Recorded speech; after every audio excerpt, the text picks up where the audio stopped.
आजादी का अमृत महोत्सव।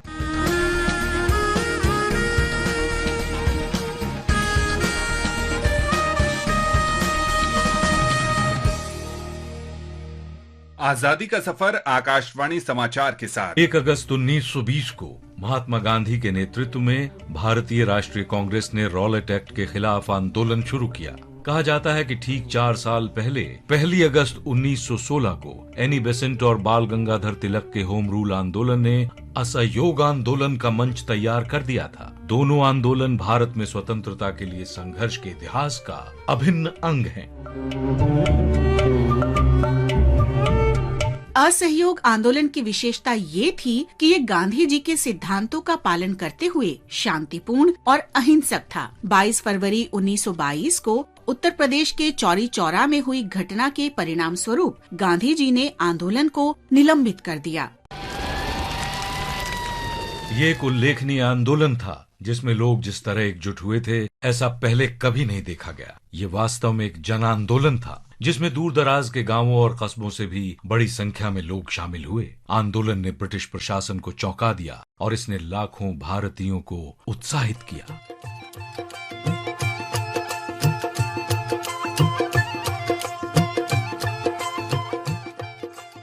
हम गांधीवादी स्वतंत्रता सेनानी राम नारायण चौधरी को भी आज याद कर रहे हैं, जिनका जन्म 1 अगस्त 1895 को राजस्थान में हुआ था। उन्होंने अपने जीवन का 3 दशकों से भी ज्यादा समय भारत के स्वतंत्रता संग्राम को समर्पित कर दिया और ब्रिटिश साम्राज्य से लड़ने और राजस्थान में रियासतों से उत्पीड़ित लोगों के लिए 6 साल जेल में बिताए।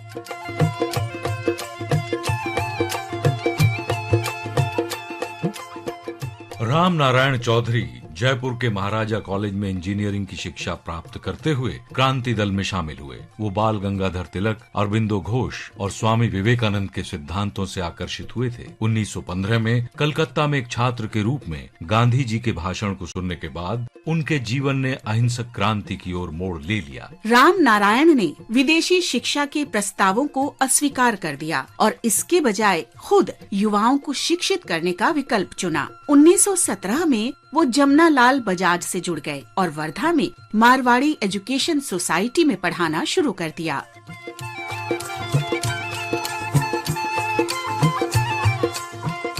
गांधी जी के सुझाव पर राम नारायण ने वापस राजस्थान जाकर विजय सिंह पथिक, शोभालाल गुप्त, माणिकलाल वर्मा, हरिभाई किंकर और भंवरलाल की सहायता से राजस्थान सेवा संघ का गठन किया। राजस्थान सेवा संघ का मुख्य उद्देश्य राजस्थान के गरीबों का उत्थान करना और क्षेत्र के भूमिहीन श्रमिकों के साथ मिलकर काम करना था।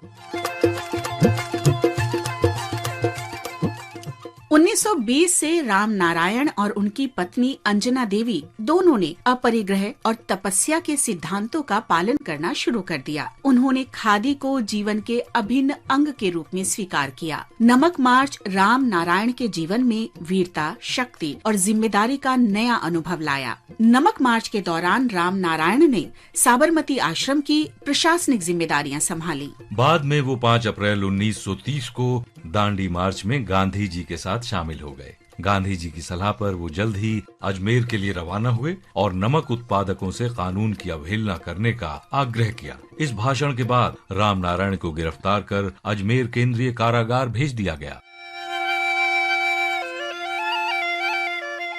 राम नारायण ने अजमेर में भारत छोड़ो आंदोलन में सक्रिय रूप से भाग लिया और 3 वर्ष जेल में रहे। जेल से रिहा होने के बाद राम नारायण साबरमती आश्रम चले गए, जहां उन्होंने गांधीवादी साहित्य के बड़े हिस्से का अनुवाद किया।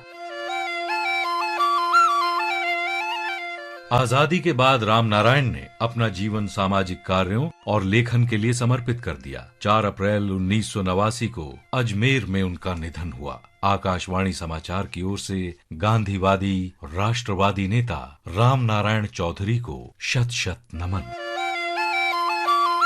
आजादी का सफर आकाशवाणी समाचार की संग श्रृंखला की ये कड़ी यहीं संपन्न होती है। कल फिर मिलेंगे नई कड़ी के साथ।